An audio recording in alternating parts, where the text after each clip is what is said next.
Então, o tema da palavra nesse domingo é: não negocie a sua identidade. Diga assim: eu não posso, em hipótese alguma,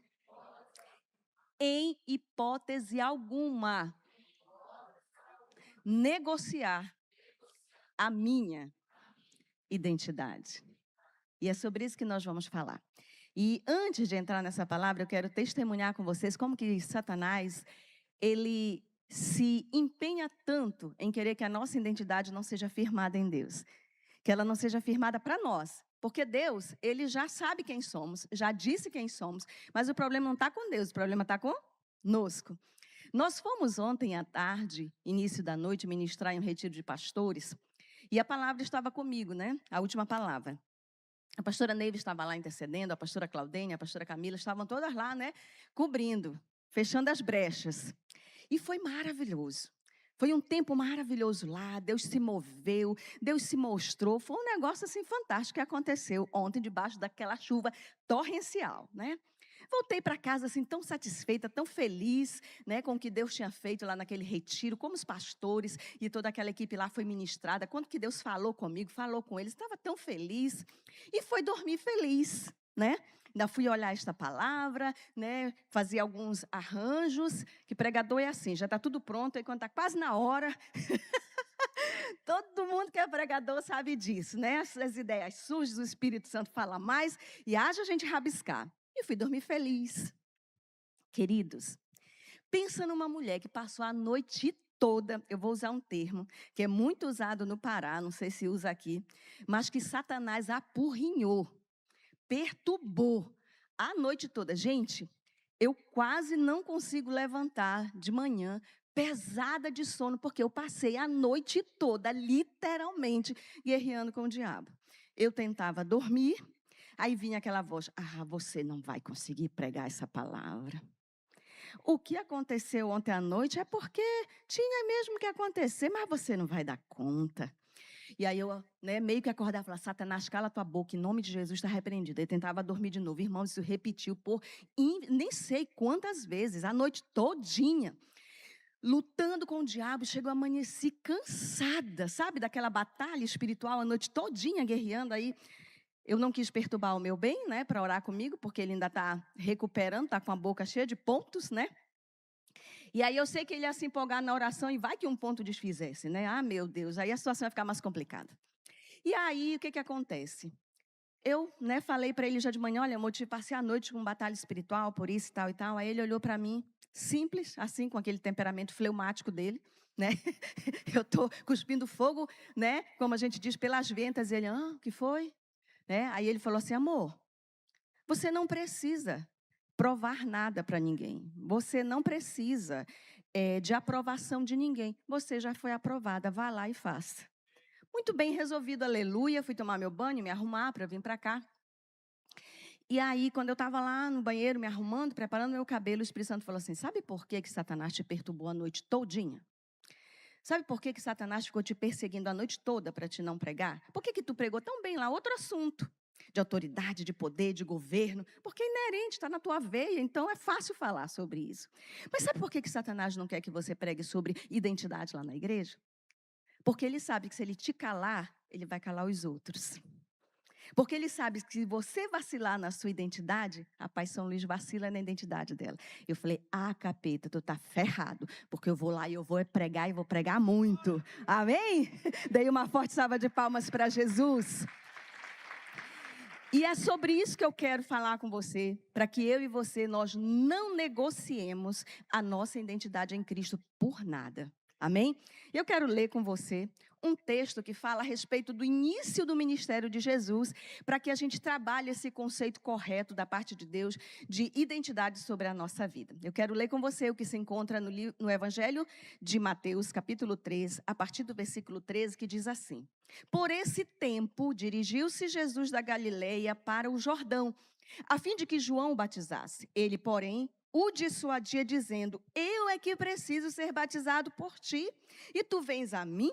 Mas Jesus lhe respondeu: deixa por enquanto, porque assim nos convém cumprir toda a justiça.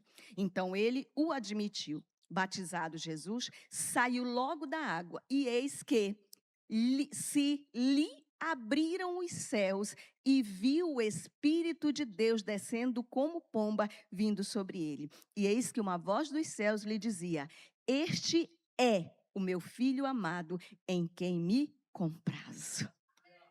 Queridos, esse texto é tão lindo porque esse texto nos mostra Deus afirmando a identidade do seu próprio filho, Jesus Cristo.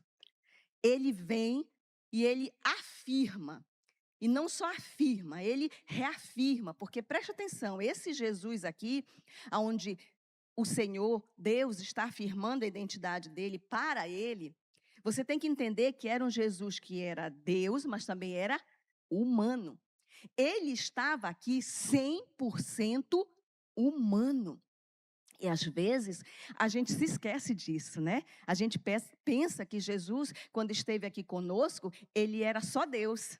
Mas ele não era só Deus, ele era 100% humano. Ele precisava nascer 100% humano, com todas as emoções, com todas as fraquezas humanas, porque senão o sacrifício não teria validade. Então Deus vem, e nesse texto maravilhoso relatado em Mateus e nos evangelhos seguintes, Deus afirma ali a identidade de Jesus. Então ele vai ali até o Jordão, como o texto diz, para ser batizado por João. E aí, os 3 evangelhos, em todos os evangelhos, 3 sinais são repetidos na mesma fala. 3 sinais que você observa aqui, nesse texto de Mateus. O primeiro deles é que o céu se abriu. Então, foi um sinal visível. Não tinha como aqueles que estavam ali na hora daquele batismo não percebessem que o céu havia se aberto. Então, foi o primeiro sinal e ele foi visível a todos os presentes.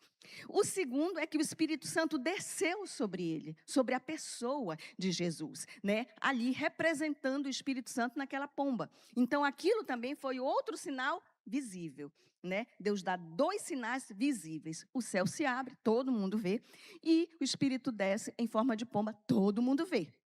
Então, ali é o segundo sinal. No entanto, ouve-se uma voz do céu dizendo: este é o meu filho amado, em quem me comprazo. Em outras traduções, em quem tenho alegria, em quem tenho prazer, em quem me satisfaço, depende da tradução. Então, isso foi um sinal audível. Então, Deus traz 3 sinais ali de afirmação ao seu filho. Primeiro, o céu se abre, porque você não vê nenhum outro batismo relatado na Bíblia que o céu se abriu. Não é? Você não vê nenhum outro relato disso. E você não vê também ali, em nenhum outro relato, o Espírito Santo descendo como pomba. Ele desce como fogo depois, não é? Com línguas de fogo. Mas ali ele desce exclusivamente em forma corpórea. A Bíblia diz, em algumas traduções, desce em forma corpórea de pomba, só sobre a pessoa de Jesus, não desce sobre os outros. Quando vem as línguas de fogo, posteriormente, ela vem sobre todos. Mas nesse episódio em particular, é única e exclusivamente sobre Jesus. E aí vem o incrível, né? Que é a voz de Deus afirmando quem Jesus era e é. E aí ele demonstra 3 sinais muito distintos da afirmação da identidade de Jesus Cristo. Isso aí é o começo. Eu estou tentando correr aqui para que a gente chegue naquilo que espero em Deus que isso seja uma revelação para você, como tem sido para mim. Então, Jesus, ele é batizado, né? E então ele já começa ali o início do seu ministério, mas a coisa começa a ficar mesmo desafiadora, é do deserto para frente. Concordam comigo? Até ali no batismo a coisa está maravilhosa, mas aí vem uma coisa chamada deserto. Não é? Então, Jesus, ele é levado pelo Espírito ao deserto, diz a palavra. E aí, também registrado em Mateus, no capítulo 4, versículo 1, diz assim: Jesus foi então levado pelo Espírito ao deserto para uma coisa muito simples, para ser tentado pelo diabo. Você já pensou um negócio desse? Já pensou a proposta chegar para você? Bora ali, o Espírito Santo chega de manhã com o Vitor e diz: Vitor, bora ali, num lugar bem difícil para ser tentado por Satanás. Foi basicamente isso. Olhando pelos olhos humanos, Deus fala para ele: Jesus, vamos lá para o deserto, porque lá tu vai ser tentado. Já pensou? Né? Então Jesus ele foi levado, diz a palavra, pelo Espírito ao deserto, para ser tentado. Com uma finalidade. Né? Foi para ser tentado pelo diabo. E lá, queridos, não só esse texto nos afirma que Jesus foi levado pelo Espírito ao deserto, mas vem o para. O para fala de intenção. O para fala de objetivo. O para fala de finalidade, fala de propósito, fala de razão. Então, quando Jesus vai ao deserto para ser tentado pelo diabo, foi para passar por uma situação muito, muito difícil, muito complicada. Mas aí você poderia perguntar juntamente comigo: mas pastora, tinha que começar assim? Tinha que começar pelo mais difícil? Tinha que Jesus começar desse jeito? É porque, meus amados irmãos e irmãs maravilhosas e lindas, o deserto não tinha nem comparação com a crucificação. A crucificação era um negócio surreal, então já tinha que começar muito difícil, né? Para o humano Jesus suportar tudo o que viria pela frente. Então, entenda uma coisa: porque Jesus está vindo como o último Adão para resolver o problema da queda, é que precisava que fosse tão difícil. Porque Jesus estava vindo como o último Adão, não teria nenhum Adão depois dele. Entenda isso, sempre que você ouvir alguém falando assim: Jesus é o segundo Adão, você com muito amor fale: não, segundo Adão não. Último, porque só teve o primeiro Adão, o homem Adão, que a gente conhece, e depois dele só teve o último Adão, que é Jesus Cristo de Nazaré. Então, precisava que começasse muito difícil mesmo, porque ele vinha como o último Adão para resolver a situação, o problema do pecado com a humanidade. E no princípio, Satanás fez com que tanto Adão, que era o primeiro Adão, e Eva, caísse em pecado. É comum, você conhece a história, tudo que acontece lá no jardim, eles são tentados e aí a coisa desanda, o pecado entra no mundo, a nossa situação fica complicada, Adão é expulso do jardim, você já conhece essa história, creio eu. Então, o que acontece? O deserto para Jesus foi um tempo de isolamento. Foi um tempo de batalha espiritual profunda. Foi um tempo também de preparação para o ardoroso ministério que ele tinha na frente. Foi um tempo para ele cumprir o que o Pai havia lhe confiado. E era uma tarefa muito ardorosa. E aos 30 anos de idade de Jesus, não só os seus 30 anos, mas os 40 dias que ele passa ali de jejum, estão representando um tempo de transição. Um tempo de transição onde Jesus passaria agora a assumir a sua plena maturidade diante dos homens. Não era uma questão diante de Deus, mas era diante dos homens, diante da sociedade judaica. Ele precisava completar aqueles 30 anos, ele precisava respeitar a lei, e só depois dos 30 anos é que ele poderia cumprir seu ministério. A gente olhando aqui pela nossa sociedade ocidental, a gente não entende muito, né? Qualquer homem já com seus 20, 21, 22, 23, né, já pode assumir muitas responsabilidades, já pode abrir sua própria empresa e tudo mais, mas na sociedade judaica não. O camarada tinha que inteirar 30 anos. Aí sim, era considerado alguém digno de respeito. Já pensou? E o nosso Jesus precisou passar por tudo isso. Ele precisou atingir a idade de 30 anos, humanamente falando, para ter a sua plena maturidade diante dos homens. Eu lhe pergunto, Jesus já não era plenamente maduro antes disso? Com certeza já era. Mas ele tinha que cumprir a tradição. E a tradição judaica, na época, exigia que um homem não só alcançasse seus 30 anos para ser reconhecido como homem, mas também como mestre, como professor e para ter seus próprios discípulos. E aí Jesus ia precisar fazer tudo isso, concordam comigo? Ele não só ia precisar provar a sua maturidade humana, como ele também ia provar ser um mestre. E olha que ele já fazia isso com 12 anos. Quem lembra desse episódio? Ele com 12 anos lá já era mestre. Mas ele precisava provar para a tradição judaica que ele era um mestre. Mas não só que ele era um mestre, que ele ia fazer discípulos. Então Jesus ele vem e cumpre tudo isso. E os 40 dias de jejum no deserto estavam ali também representando os 40 anos que os filhos de Israel estiveram no próprio deserto, onde foi um tempo de provação, mas também de muita, mas muita tentação. E infelizmente, para o povo a coisa não saiu como saiu para Jesus. Jesus nos revelou que a semelhança daquele povo ali no deserto, ele também foi provado e ele também foi duramente tentado. Porém, ele se manteve firme em fidelidade e em obediência ao Pai. Ao passo que, infelizmente, os filhos de Israel não. Os filhos de Israel caíram em meio às provas, a tentações e aquela geração primária acabou morrendo toda no deserto. Você já pensou? Aquela geração toda, primária, ela morre no deserto. Ela perece no deserto. Só a descendência sai. Você já pensou? Eles saíram dali com uma promessa dada por Deus. Aí Deus falhou? Não. Quem falhou foram eles. E o tempo aqui não dá para esmiuçar em toda aquela batalha que acontece ali entre Satanás, o ser humano, os pecados, as provações que os filhos de Israel passam ali no deserto. Muitos dos que saíram do Egito pereceram no deserto diante das provações e das tentações. Agora, por que, minha pastora? Por que tudo isso aconteceu? Primeiro, porque o deserto é lugar onde o nosso ego é tratado. Eu ainda não vi nenhum de nós passarmos por qualquer deserto da nossa vida que o nosso ego não seja duramente confrontado. Porque no deserto a gente não é bonzinho. No deserto não tem prosperidade. No deserto, tudo que você ora parece que ninguém está ouvindo. No deserto parece que a situação difícil nunca passa. É ou não é? Isso chama-se deserto.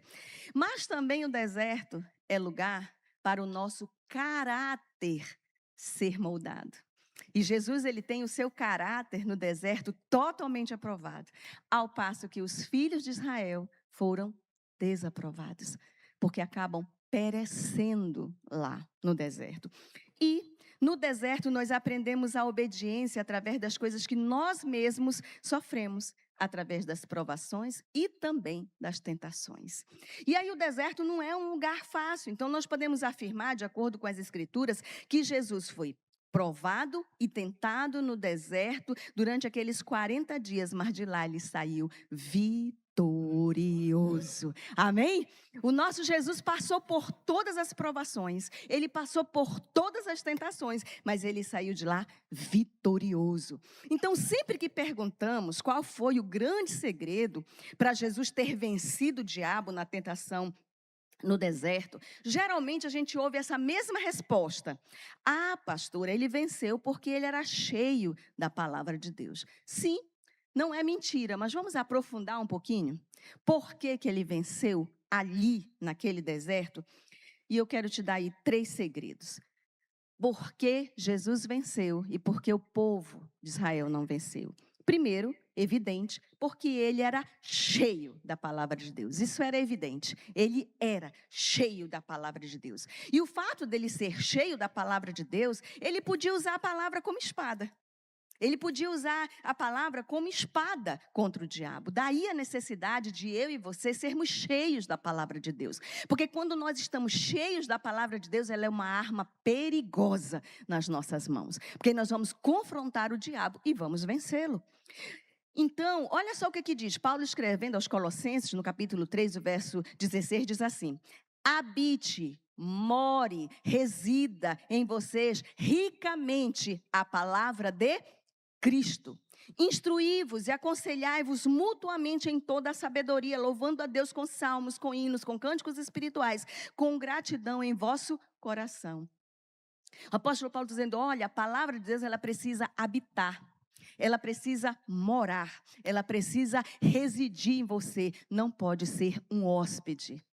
Em outras palavras, não pode ser um mero e simples devocional. Tem que ser Bíblia pura, alimentação. Você tem que comer do maná que vem do céu por intermédio da palavra de Deus. Ela tem que ser alimento, você tem que comê-la, você tem que degustá-la, você tem que gostar de apreciá-la. Não pode ser só uma leitura religiosa. Não devemos nos esquecer que Jesus disse que a boca fala daquilo que o coração está cheio. Então, se o meu coração ele estiver cheio da palavra de Deus, naturalmente vai começar a sair pela minha boca, porque foi exatamente isso que Jesus fez com Satanás. E olha só o que está escrito em Salmos 119, o salmista diz no verso 11 o seguinte: guardo no coração as tuas palavras para o quê? Para não pecar contra ti. E ainda no Salmo 119, verso 105, diz assim: lâmpada para os meus pés é a tua palavra e luz para os meus caminhos. Então o salmista está deixando isso muito claro. Olha, quando Paulo diz habite, que more, que resida a palavra no seu coração, o salmista está dizendo, não só isso, guarde ela trancada a 7 chaves. Por quê? Porque ela vai ser lâmpada para os teus pés e ela vai ser luz para os teus caminhos. Então, primeiro, Jesus era realmente cheio, e ele é a própria palavra. Ele era cheio da palavra. Mas também, ele foi cheio do Espírito Santo. Esse foi o segundo segredo. Ele não só estava cheio da palavra, mas ele também estava cheio do Espírito Santo e de poder.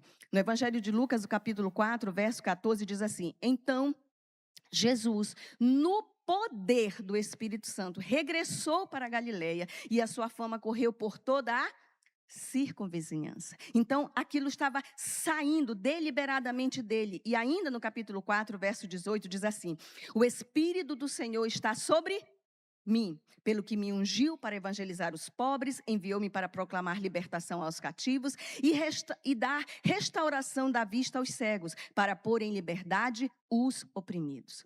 E olha o relato de Atos, capítulo 10, verso 38.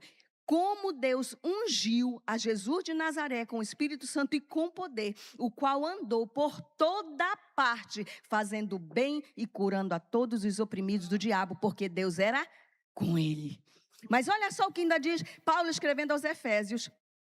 Ele registra isso com as próprias palavras de Jesus. Ele diz, e não vos embriagueis com vinho, no qual há dissolução. Mas ele diz, mas enchei-vos do Espírito. Então, Jesus ele estava totalmente cheio do Espírito Santo e do poder. Por isso, não só ele estava cheio da palavra, mas ele estava cheio do Espírito Santo. Então, ele podia vencer a Satanás. Ele podia vencer as tentações. E aquilo ali se tornou algo muito forte.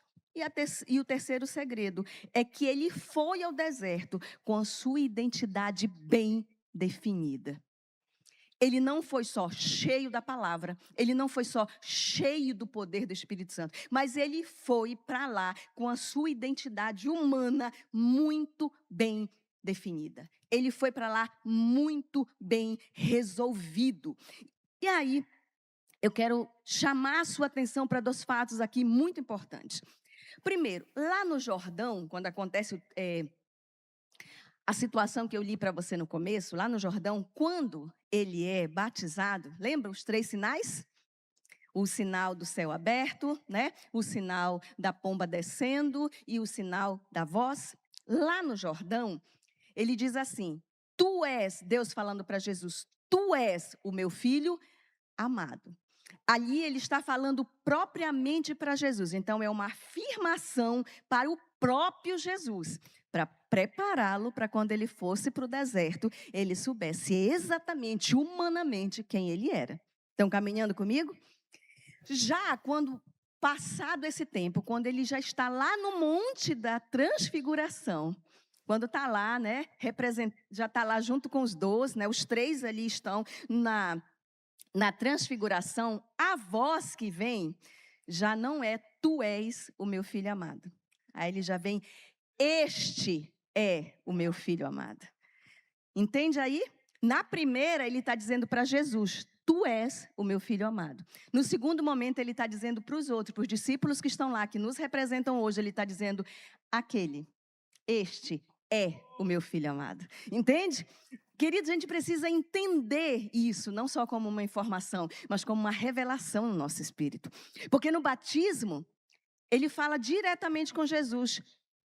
Tu és meu filho amado. Tu és, estou falando contigo. Depois, ele já fala para os discípulos, ele é, este é, aquele é, apontando para Jesus, ele é o meu filho amado. Então, queridos, isso é tão forte, porque aqui o pai está testemunhando a identidade do filho para os outros.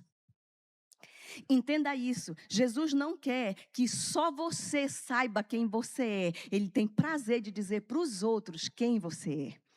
E aí, eu e você precisamos ter a nossa identidade em Cristo tão bem definida para que a gente não negocie. E Jesus sabia disso, e ele não negociava com Satanás e com ninguém quem ele era. E ele ficava afirmando o filho, o filho, o filho, o filho, o filho. Você vê infinitas vezes na Bíblia ele dizendo como? O filho, o filho, o filho, o filho, o filho, o filho, o filho. Então bata no peito e diga, eu sou. Os homens dizem filho e as mulheres dizem filha. Vamos lá? 1, 2, 3. Eu sou filha de Deus. Amém? Então isso precisa ser uma revelação no nosso espírito. Jesus sabia de onde ele havia vindo. Mas não só isso, ele sabia quem ele era. Ele sabia quem era o seu pai, ele sabia com que propósito ele tinha vindo ao mundo, mas ele sabia também que ele iria retornar. Então estava tudo muito definido nele. Jesus não tinha problema com a identidade dele, ele sabia muito bem quem ele era. Jesus enfrenta o deserto, ele enfrenta o diabo com esta plena convicção de que ele sabia com muita convicção quem ele era em Deus. Ele sabia e ele não precisava provar nada nem para o diabo, nem para ninguém. E aí, queridos, é tão importante que nós entendamos que nós precisamos também, à semelhança de Jesus, sermos cheios, mas muito cheios da palavra de Deus. Que nós precisamos ser muito cheios do Espírito Santo, mas que também na nossa identidade ela precisa ser bem definida.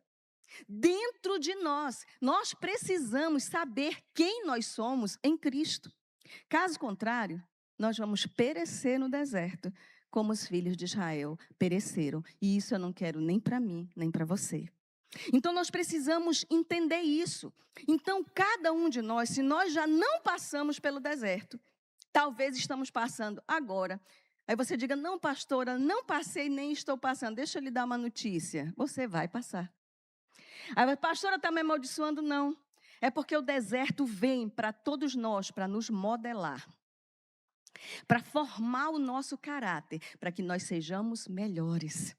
O deserto na minha e na sua vida não é para nos definir ou definhar, ou acabar conosco, mas é para nos modelar. O deserto é para nos fazer ser quem Deus deseja que nós sejamos. E eu quero, quase dizer que eu estou terminando, é só quase. Porque eu preciso dar para você um exemplo que para mim assim é maravilhoso. Claro que eu precisava dar para você esse exemplo que não tem como superá-lo, que é o da pessoa de Jesus Cristo. Mas tem um cidadão na Bíblia que também nos deixa uma lição profunda e que a gente precisa olhar com essa ótica a vida desse homem. Olhe comigo o que está escrito no Evangelho de São Lucas, capítulo 19, nos versículos 5 até o 7. Diz assim: quando Jesus chegou àquele lugar, olhando para cima, disse: Zaqueu, desce depressa, pois me convém ficar hoje em tua casa. Ele desceu muito rapidamente e o recebeu com alegria. Todos os que viram isso murmuravam, dizendo que ele se hospedara na casa de um homem pecador. Diga, homem pecador. Queridos, a escolha dos nomes, e aí eu quero chamar a sua atenção. A escolha dos nomes nos tempos bíblicos e também no Oriente Médio é bem diferente da forma como nós escolhemos os nomes dos nossos filhos aqui no Ocidente. Então, se você olhar só pela forma como nós, os brasileiros, escolhemos os nomes dos nossos filhos, você não vai entender esse conceito. Porque, entenda uma coisa, os nomes lá, na hora da sua escolha, no Oriente, e principalmente na tradição judaica, estava totalmente atrelado ao significado. Não está como a gente, que a gente escolhe o nome pela sonoridade. A gente fala um nome e se soa bonito, a gente coloca, não é? Geralmente, se é um nome que famoso, né, que tem uma beleza singular, aí a gente coloca. A gente não procura nem saber o significado daquele nome, mas se é bonito e soa bem, a gente vai e coloca nos nossos filhos. Mas os israelitas não eram e não são assim. Eles colocam o nome dos seus filhos, geralmente ligados ou a algum fato que ocorreu na hora do nascimento, ou em cima de um projeto, de um plano para a vida daquela criança, para a vida daquela pessoa. Então, quando fulano se chama fulano, é porque tem toda uma história, tem todo um contexto embutido na escolha daquele nome. Então, para os judeus, é muito mais importante conhecer o nome da pessoa antes mesmo de conhecer a pessoa. Só para você entender a importância que tem um nome para o judeu. A importância que tem um nome para a nação de Israel. Então, olhe Zaqueu com esse prisma. O nome Zaqueu significa puro, inocente e justo. Mas me diga uma coisa.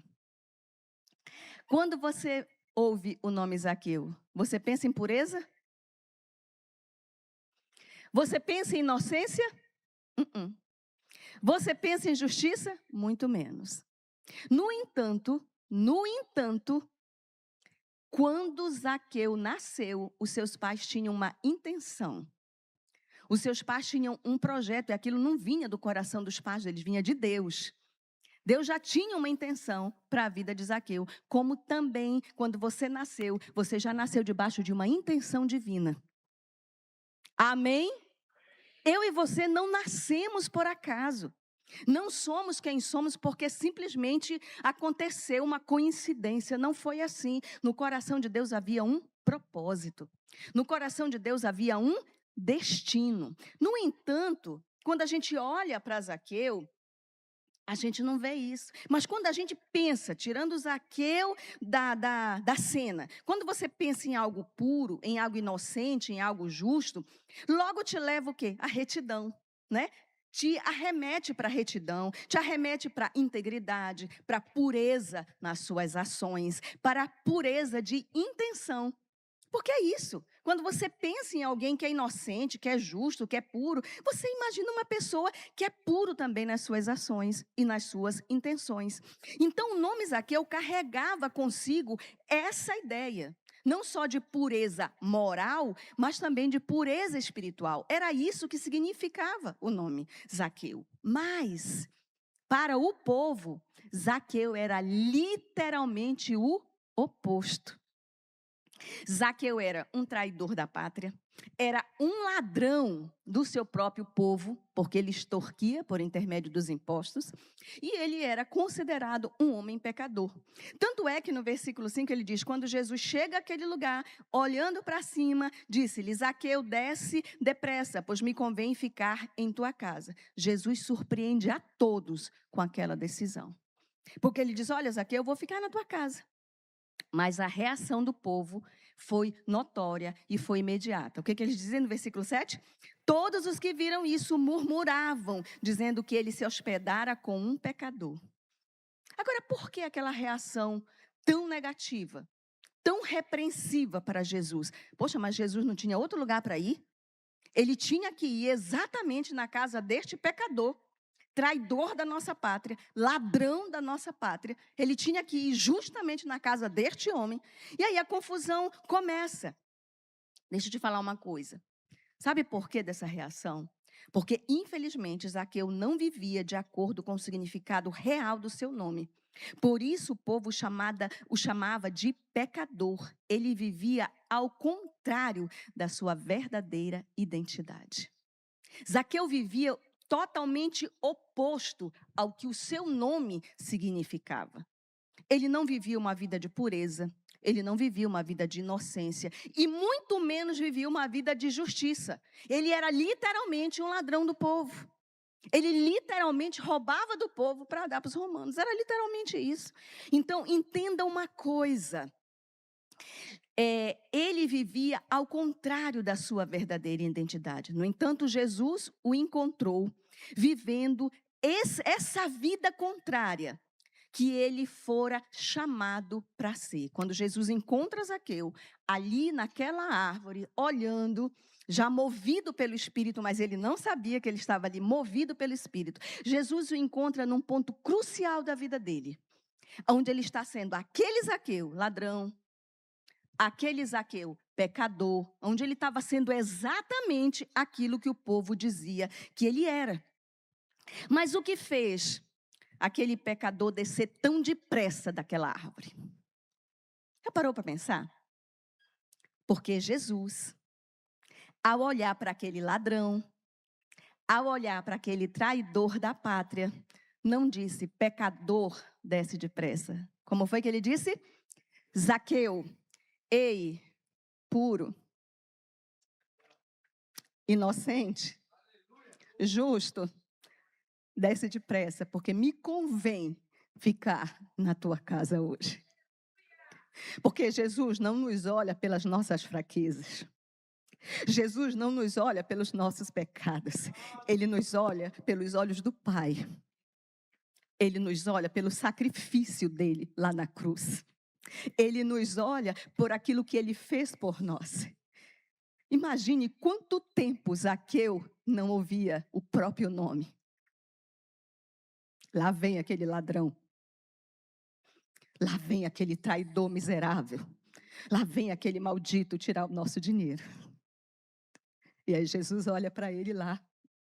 Ele diz, Zaqueu, puro, inocente, justo, desce, que me convém ficar em tua casa hoje. Enquanto todos chamavam ele de pecador, Jesus o chama pelo nome. Infelizmente, por causa do pecado, nós também, quando sem Cristo, também vivemos a semelhança de Zaqueu, desviados, errantes, totalmente fora do propósito da nossa existência. Vivemos também, quando a gente não tinha Cristo, não era assim? A gente não vivia desse jeito? E todo mundo podia apontar o dedo para nós. Alguns eram beberrões, outros eram adúlteros, outros eram imorais, outros eram fornicadores, outros eram violentos, mentirosos, né? Faziam negócios mal feitos. E todo mundo podia apontar as nossas falhas. Todo mundo podia olhar para nós e dizer os nossos títulos, não é? Mas aí entra Jesus em cena, com uma identidade definida, sabendo quem ele era e o que ele tinha vindo fazer, e nos alcança. Aí ele fala para nós, Maria, José, Vitor, Edilane, desce daí. Ramiclei, desce da orfandade. Desce da bastardia. Desce da rejeição, porque me convém morar. Me convém ficar na tua casa hoje. Queridos, isso é tão importante. Nós precisamos entender que Jesus não nos mede por causa do nosso pecado.